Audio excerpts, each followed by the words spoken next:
एक लंबवृत्तीय बेलन की आधार की परिमिति 132 सेंटीमीटर तथा उसकी ऊंचाई 25 सेंटीमीटर है, तो बेलन की आयतन ज्ञात है। मतलब हमको वॉल्यूम निकालना है ना। देखो, तो वॉल्यूम के फॉर्मूला क्या होता है बेलन के लिए? ये क्या होता है जी, बोलो? पाई आर स्क्वायर एच ना जी, पाई आर स्क्वायर एच ना। 2 पाई कहां से आ गया? 2 पाई आर एच तो वक्र पृष्ठ का क्षेत्रफल होता है, और 2 pi R into R plus H किसका क्षेत्रफल होता है? बेलन के पूर्ण पृष्ठ का क्षेत्रफल। तीन होता है। हमको आयतन निकालना था, आयतन के लिए pi R square H, pi R square H. देखो, हमको चाहिए क्या क्या? Pi R square H, radius चाहिए और हाइट चाहिए। तो हमको हाइट तो दिया हुआ ऊंचाई, लेकिन हमको रेडियस कहां से पता चलेगा? तो देखो, ये एक बेलन है, ठीक है।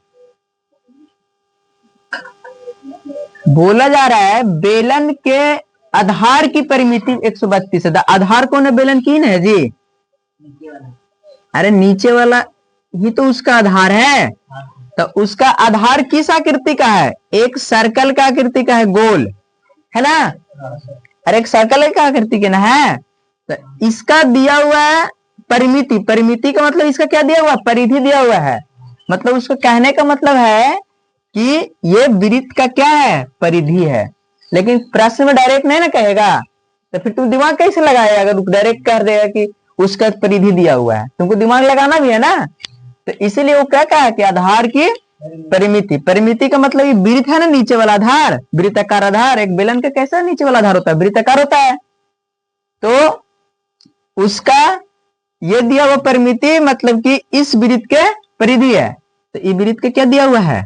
परिधि, ठीक है। कितना है परिधि?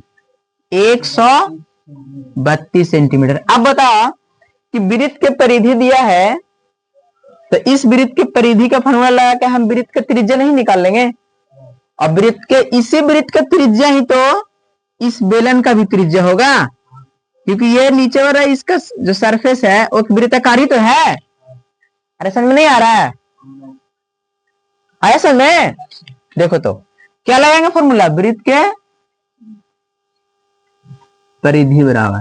तो पहला ही तुमको दिमाग लगाना है कि हमको क्या निकालना है, और उसके लिए हमको क्या फॉर्मूला यूज करें या क्या कॉन्सेप्ट यूज करें, ताकि हमको इस प्रश्न में जो चीज हमको चाहिए वो चीज आ जाए, ठीक है।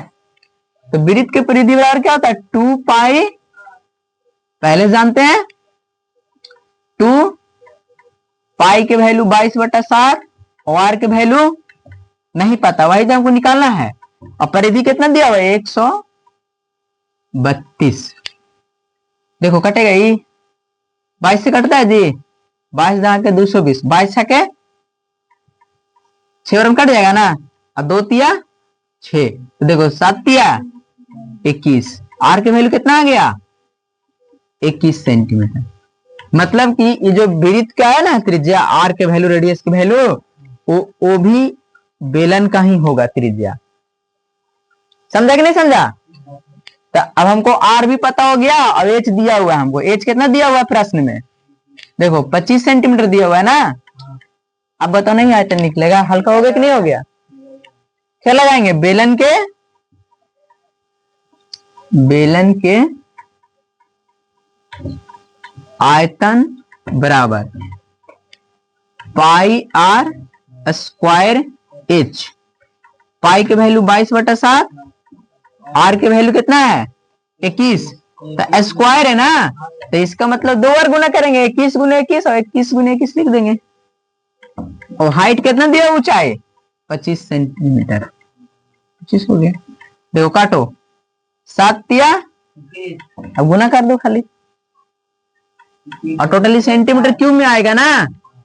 देखो 22 तिया 66 और 21 गुने 25 करो, कहां गुना कर दे? यहां कर देते हैं। 25 गुने 21, 25 से कम 25 और 25 दूनी 50, 5 2 5, 525 आ गया ना। अरे दोनों गुना किया तो 550, सॉरी 525 है। 500 कितना है 25। अब 525 को 66 से गुना कर लो। 525 गुने 66। देखो 6 5 30 के 0 हाथ में 3, 6 दूनी 12 3, 15 के 5 हाथ में 1, 6 5 30 और 1 31।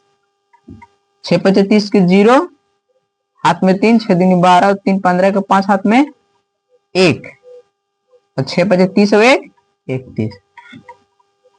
0 5 31 और 5 36 के 6, 31 और 6 नहीं 36 के 6 हाथ में 3 ना, 31 और 3 कितना होगा, ठीक है 34 650। 34 650 सेंटीमीटर, ये हमारा आंसर हो गया। समझ में आया कि नहीं आया?